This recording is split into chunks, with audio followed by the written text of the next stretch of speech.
नमस्कार। घटना चक्र बुक वीडियो में आपका हार्दिक स्वागत है। आइए प्रारंभ करें इस यात्रा को, जहां हर विषय वस्तु को हम सरल, स्पष्ट और परीक्षा उपयोगी ढंग से प्रस्तुत करेंगे। कभी सोचा है कि एक चूहे को पैदा होने में कितना समय लगता है और एक हाथी को? आज हम जानवरों के जन्म से जुड़ी कुछ बहुत ही दिलचस्प और कह सकते हैं हैरान कर देने वाली टाइमलाइंस पर नजर डालेंगे।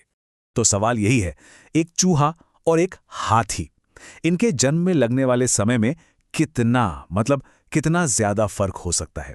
यही वो सवाल है जो आज की हमारी पूरी बातचीत का बेसिस है। अच्छा, तो इन सभी अलग अलग टाइम पीरियड को समझने के लिए एक बेसलाइन तो चाहिए है ना, एक ऐसा पॉइंट जिससे हम सब कुछ कंपेयर कर सकें। और उस स्टार्टिंग पॉइंट है हम खुद, इंसान। मतलब एक इंसान का औसत गर्भकाल या जेस्टेशन पीरियड होता है लगभग 270 दिन। इस नंबर को ना दिमाग में बैठा लीजिए, क्योंकि आगे सब कुछ इसी के हिसाब से देखा जाएगा। तो हाँ, 270 दिन, ये है हमारा बेंचमार्क। अब चलिए देखते हैं कि जानवरों की दुनिया में इसके मुकाबले चीजें कैसी हैं। ठीक है, बेंचमार्क सेट हो गया, तो अब सीधा चलते हैं दो एक्सट्रीम्स पर, मतलब सबसे कम और सबसे ज्यादा टाइम लेने वाले जानवरों पर। तो एक तरफ है चूहा, सिर्फ 21 दिन। सोचिए, ये रफ्तार हैरत में डाल देती है, लेकिन असल में ये उनकी एक कमाल की सर्वाइवल स्ट्रैटेजी है। जल्दी जल्दी और ज्यादा बच्चे पैदा करना, ताकि शिकारियों के होने के बावजूद उनकी आबादी बनी रहे।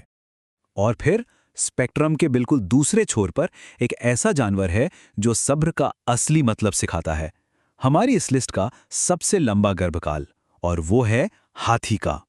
620 दिन, ये तो लगभग 2 साल हो गए। मतलब जरा सोचकर देखिए, जितने टाइम में एक हाथी का एक बच्चा दुनिया में आता है, उतने में एक चूहा लगभग 30 बार बच्चे पैदा कर सकता है। कमाल है।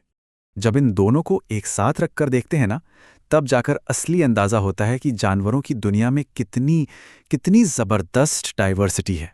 और ये चार्ट देखिए, ये इस फर्क को एकदम साफ साफ दिखाता है। हाथी का गर्भकाल इंसानों से डबल से भी ज्यादा है, और चूहे से करीब 30 गुना लंबा। तो ठीक है, हमने दो एक्सट्रीम्स तो देख लिए। अब जरा थोड़ा और गहराई में जाते हैं और देखते हैं कि क्या इन नंबर्स में कोई पैटर्न है, कोई दिलचस्प बात छिपी है।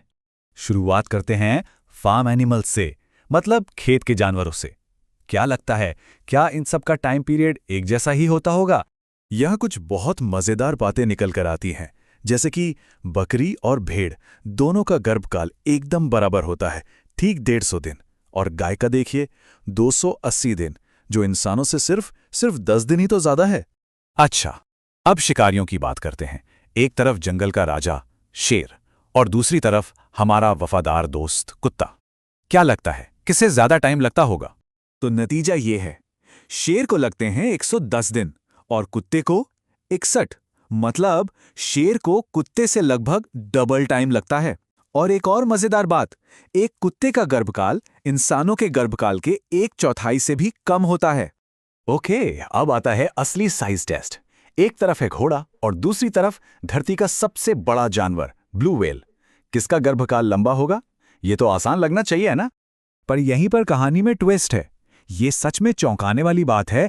ब्लू व्हेल का गर्भकाल एक घोड़े से सिर्फ 20 दिन ज्यादा है। तो इसका मतलब ये हुआ कि सिर्फ साइज से ही सब कुछ तय नहीं होता, तो फिर होता किससे है? तो इन सारे नंबर्स का, इन सारे आंकड़ों का असल मतलब क्या है? अब हम इसी क्यों को समझने की कोशिश करेंगे कि आखिर ये सब ऐसा क्यों है। क्योंकि ये सिर्फ नंबर्स की एक लिस्ट नहीं है, ये कहानी है सर्वाइवल की, अस्तित्व को बचाए रखने की। तो इससे हम क्या समझ सकते हैं? देखिए, बात बहुत सीधी है। ये सब कुछ सर्वाइवल की अलग अलग रणनीतियां हैं। कुछ जानवर जैसे चूहा, वो क्वांटिटी पर फोकस करते हैं, जल्दी और ज्यादा बच्चे। वहीं हाथी जैसे जानवर, वो क्वालिटी पर ध्यान देते हैं, मतलब कम बच्चे लेकिन उन पर ज्यादा टाइम और एनर्जी लगाना, ताकि उनके बचने का चांस बढ़ जाए।